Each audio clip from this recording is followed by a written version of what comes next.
পাড়ার লোক বলো, পাশের বাড়ির জেঠিমা কাকিমা বলো, সব সময় এই এর বাড়ির সমালোচনা, ওর বাড়ির সমালোচনা করে।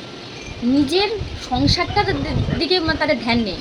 কার বাড়ি কী হলো, কার মেয়ে পালিয়ে গেল, কার ছেলে কোথায় কী করে বেড়ালো, ওইসব নিয়ে মানে বেশি সমালোচনা করে। তারপরে এই জানিস তো আমার আজকে এই ঘর হচ্ছে বলে ওরা আমাকে জানিস হিংসা করছে। এইগুলো কেন করে আমি বুঝি না, সত্যি বুঝি না। এগুলো শুনলেও আমার মানে হাসি পায় সত্যি। মানে নিজের সংসারের দিকে একটু মন দিন না। কে কোথায় পালিয়ে গেল, কাক মানে কার ছেড়ে কী করলো, কোথায় ভালো কিছু তো আলোচনা করেন না আপনারা।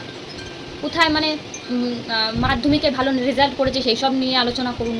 কে কোন মানুষের উপকার করেছে, কাউকে হেল্প করেছে, সেগুলো নিয়ে আলোচনা করুন। সেগুলো করবে না, শুধু অন্যের মানে পাশের বাড়ির যে হাড়ির খবর নিয়ে তারা মানে সবসময় মানে সমালোচনার একটা আসন নিয়ে বসে। শুধু পাশের বাড়ির লোক বলবো না, মানে নিজের আত্মীয় স্বজন বলো বা নিজের পরিবারের লোকই বলো, সবাই তাই। সব সময় যে মনের মধ্যে নিয়ে রাখে যে তাদের এটা হচ্ছে বলে তারা হিংসা করছে। আরে আমাদের এরকম হিংসা করার সময় নেই। আমাদের নিজের সংসার নিয়েই আমরা ভালো আছি। যেইটুকুই আমার আছে সংসারে সেইটুকু নিয়ে আমি খুশি আছি। আমার তাদের হিংসা করারও টাইম নেই, সময়ও নেই আমার অত। কেননা আমার নিজেরও সংসার নিয়ে আমার ভাবার সময় আছে। সত্যি এইসব দেখলেও আমার হাসি পায়, সত্যি বলছি।